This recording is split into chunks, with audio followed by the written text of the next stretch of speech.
Aê! Tá assistindo junto com a gente? Marca no Instagram, hashtag #MaratostinhaTheCrown, @coxinhanerd, marca no Twitter, manda pros amigos, manda nos grupos de WhatsApp, fala, levanta da cama e vem assistir The Crown com a gente que tá muito legal. Porque a realeza está sendo selecionada. Sim, gente, no vídeo anterior eu tava posicionada errada, eu tava posicionada do tipo, liguei a câmera e vim pra cá. Entendeu? Aqui eu tô certa agora. Tudo bom? Tá se sentindo certa? Estou me sentindo certa, adequada. Olha. Tem uma curiosidade que eu não posso esquecer de falar. O primeiro episódio terminou com uma cena do Charles com a Diana. E o segundo episódio terminou com a cena da Diana, que é uma cena clássica, super conhecida por todos os fãs de Princess Di, que é aquela cena que foi sendo perseguida pelos paparazzi. Quando os jornalistas começaram a seguir, ela acordou um dia de manhã, tipo uma segunda-feira comum, tava indo pra escola, né, trabalhar, a escola dela, e quando ela saiu da porta do prédio, tinha um monte de paparazzi, inclusive aquele sorriso que ela dá e aquela gentileza no olhar que ela tem. Sim, puxarei saco de Diana até mandarem eu parar, e mesmo mandando eu parar, não pararei. Dizem que ela era muito gentil com os paparazzis e ninguém nem entendia, assim, porque que as pessoas eram tão abutres nela e ela era tão, tipo, tudo bem. Princesa, ela sempre foi princesa. Tudo bem, gente, podem perguntar, eu não vou responder. Ela era assim, sabe? Maravilhosa, né, gente? Ai, quem não se apaixonou pela Diana? Quem tá conhecendo Diana agora? Conta aí pra mim que eu quero saber qual a sua primeira impressão de Lady Di. Quero saber de você, jovem, que está chegando agora na família real. Tudo bom? Tudo bom. Por que eu tô de coroa, Pana Mendes? Porque você é a rainha desse canal. Mas olha só, eu tenho algumas coisas a abordar sobre isso. O que foi que eu falei no início do episódio? Falou, não esqueça disso! Mendes. Eu esqueci. É sério? Você lembra, não? Não, eu falei não esqueça e vaguei meu cérebro. Você não lembra? Ah, lembrei. Graças a Deus, porque eu tava aqui, tipo, não lembro mesmo. O que acontece? O Charles, ele... No início ele conversa com a Camila e tal, e ela fala... eu dei Camila. Todos. Não sei. No planeta. Hoje ela mora lá. Só o Charles ama. Só que a gente tem que ver que o Charles, ele também, assim... Eu tô me olhando aqui. Ele ama a Camila. Sim. E ele não pode ficar com ela. Sim. Por causa da família dele. Porque ele tem um dever. Ele será o futuro rei da Inglaterra. A gente não concordou com isso já? Mas o tio dele não era rei também e meteu o pé? Mas aí ele não meteu o pé, né, amores? Ainda, Cris. Mas ele pode Estamos meter aguardando o pé se a ele qualquer quiser. momento. 2020, continuamos aguardando o Charles meter o pé. Estamos aguardando. Mas o que você ia falar da Camila? Então, eu acho que assim, a Camila já desistiu do relacionamento. Sim. Que não tem como, né, gente? Mas eu acho que, assim, a gente já viu alguns documentários que falam que eles têm um plano desde o início. Sim. Eu acho que o plano é, vamos colocar alguém pra ser a sua esposa e não dar certo? Você acha porque que era é a escolha da família. A gente não isso a gente não sabia. Então, Que nenhum documentário fala, foi a escolha da família e não do Charles. Sim. Todo mundo fala que o Charles decidiu casar com ela. E ele tava numa vibe de ter que escolher e acabou escolhendo a Diana. Só que a gente nunca soube que, por exemplo, o pai dele chegou pra ele e falou assim, sua mãe, sua avó, sua tia, todos aprovam. Sua irmã e eu aprovamos que você tem que casar com a Diana. Mas era mais ou menos óbvio, né? Afinal de contas, precisava da aprovação da família real realmente pra isso. Mas eu não sabia que era assim. Porque não é escolha dele em momento nenhum. Não, em momento nenhum. Tipo, a única coisa que ele aceitou foi que era o momento de casar com alguém. Ele tava em negação durante muito tempo. Exato. E aí, de repente, ele falou, cara, é complicado, assim, porque eu sei que vai ter gente, eu inclusive, eu tento ser ponderada e sábia e o gênio da sapiência, da sanidade mental, mas eu não consigo. Não dá. Porque, assim, teoricamente a série parece passar pano, só que é ficcional. Existe ali um fundo de verdade, é baseado em fatos, né, da vida real, mas, ainda assim, é uma série que precisa romantizar os acontecimentos. E essa romantização, eu tenho certeza que vai irritar muita gente. Porque, cara, o Charles não é santo. Entendeu? E, assim, a Diana tem suas questões? Tem suas questões. E quem quiser descobrir as questões dela, provavelmente não vai descobrir por The Crown. Vai ter que descobrir por um documentário. Exato. Mas a série precisa trazer, óbvio, o ponto de vista de The Crown. O ponto de vista de The Crown é o ponto de vista da rainha. Não, então não é da rainha. Da realeza, da coroa. É da coroa. Exato. E nesse momento é da rainha. E o Charles tá na mira da coroa. Da coroa. Por isso que é tão importante esse relacionamento. Exato. E aí é uma romantização da coroa. Essa é a grande questão. E a gente não pode esquecer disso. A gente precisa manter o foco nessa romantização ficcional, porque é esse foco que vai fazer com que a gente não quebre a televisão. Afinal de contas, não podemos quebrar a nossa televisão. Eu até falei no final do episódio assim, eu falei, cara, parece que eu tô assistindo Uma Vez em Hollywood. Porque eu tô vendo uma pessoa incrível se formar e eu sei que ela vai morrer. Exato. E assim, eu não sei, pra galera que conhece a Diana e acompanhou toda a história há muito tempo, como a gente, tipo, eu tenho certeza que é dolorido, sabe? Cada sorriso que ela dá, cada passo apaixonado que ela dá, realmente, ela é uma menina muito nova, ela tem 19 anos e ela acredita no Charles, sabe? Se vocês assistirem o documentário do ponto de vista dela, vocês vão ver que no começo ela realmente acreditava. Ela realmente nasceu numa família que admira a realeza, incrível, né? essa atriz, hein? Ela tá sensacional, quando ela gente. entra no carro, que o Charles coloca ela, que ele fala assim, você fez muito bem o seu papel. Tipo, aí você até falou, né? Tipo, ela tá...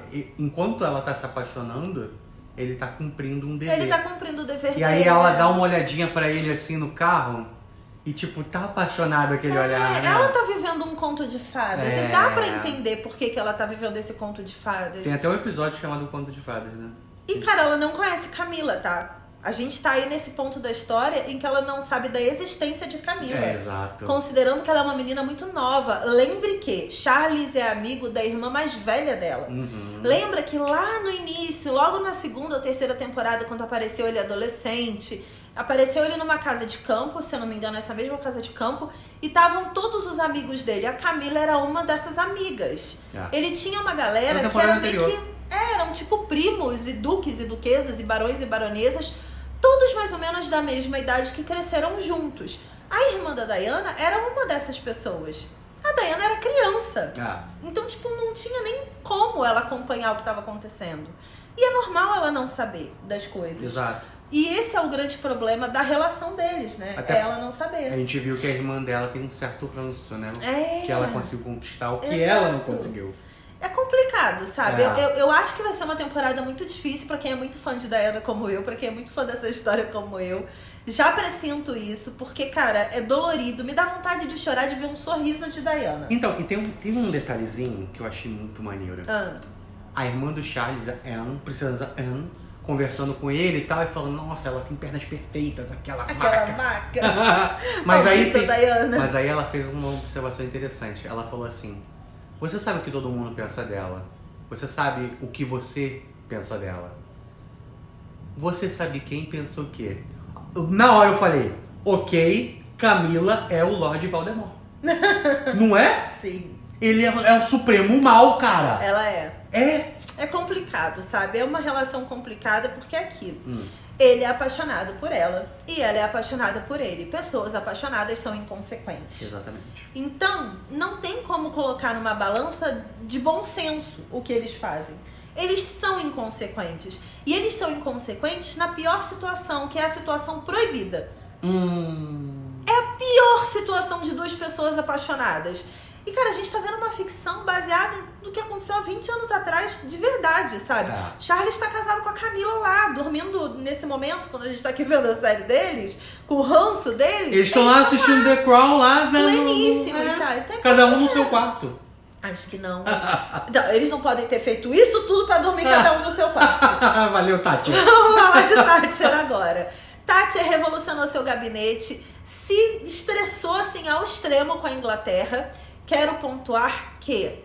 Preciso pontuar algumas coisas muito importantes da relação de Thatcher com a vida real. Dona Margaret Thatcher está empobrecendo os pobres. Exatamente. Está desempregando os pobres. Exatamente. Está deixando os pobres doentes e passando fome. Cuidado com governos extremistas.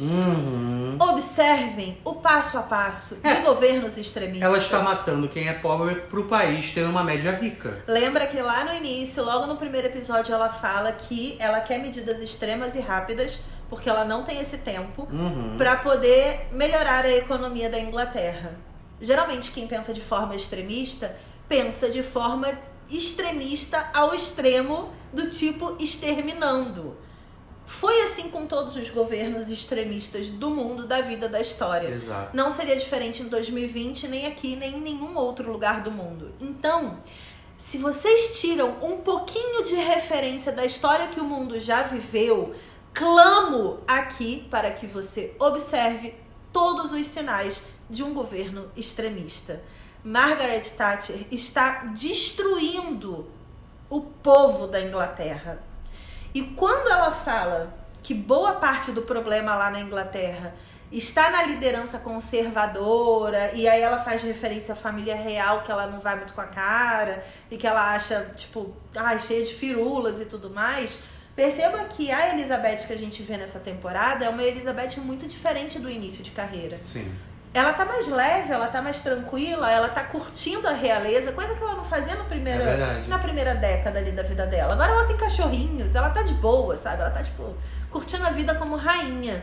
E isso tá servindo meio que como uma volta dela pro poder político, sabe? Porque ela tá deixando a Thatcher guiar o barco. Em algum momento ela vai ter que pegar esse lemo pra ela. Total, é verdade.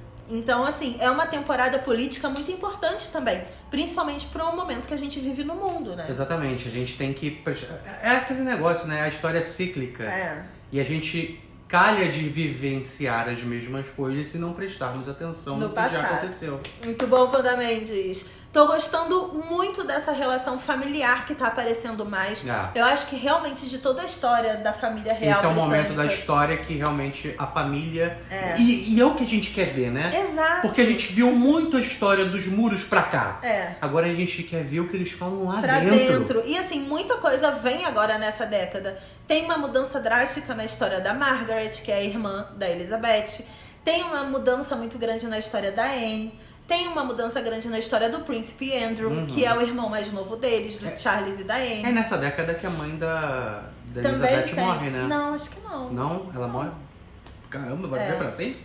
Não, pra sempre não, mas ela tá de boa ainda na história. Tá de boa, mas não mora pra outra. Não sei, mas tem a Margaret também que vai morrer, tem ela que vai morrer, tem muita gente que vai morrer. Nessa década que a Margaret morre? Eu acho que é. Eita, Brasil. Enfim, tem uma galera aí pra morrer, tem uma galera pra se separar, tem uma galera pra... Enfim, Diana vai morrer, né? Em algum momento da história. Então a gente tá aqui acompanhando meio que um momento muito crucial pro que a família real se transformou hoje, sabe? Que hoje é uma grande alegoria do que a gente acha bonito de ver. Lá na longínqua Inglaterra, o mundo inteiro acompanha a vida deles pela televisão, pela internet, pelo Instagram hoje em dia. E essa foi a década crucial, assim, que eles viraram a página de um período de cópia de monarquia anterior para uma repaginação, realmente, assim, para ressignificar a existência da família real. E isso aconteceu. E temos que lembrar da frase da Margaret Thatcher, que ela falou: dessa vez as coisas têm que mudar de cima para baixo. E tem mesmo. E a família real vai mudar de cima para baixo. Exato. Porque, enfim, a história da Diana transformou drasticamente a visão de mundo com relação a eles. Mudou até hoje, né? Tipo, tem muita gente que odeia a Rainha Elizabeth, que odeia o Príncipe Charles, que odeia a Camila, que odeia todo mundo. Harry saiu da família, levou a Meghan junto com ele. E isso, assim, é uma história que vem de Diana, né? Começou na Diana a transformação e tá durando até agora. Tem algumas curiosidades que aconteceram durante a gravação que a gente vai contar nos próximos episódios. Sim. Enfim, vamos pro terceiro episódio agora de The Crown. Espero que vocês estejam gostando da Maratoshinha. Comenta, compartilha, curta, se inscreva no canal se você não for inscrito. Eu estou amando essas viagens pela Escócia, pela Inglaterra, por todos os cantos. Beijos e até o próximo vídeo. Tchau. Eu acho que no próximo vídeo a gente vai estar bem irritado. Tchau.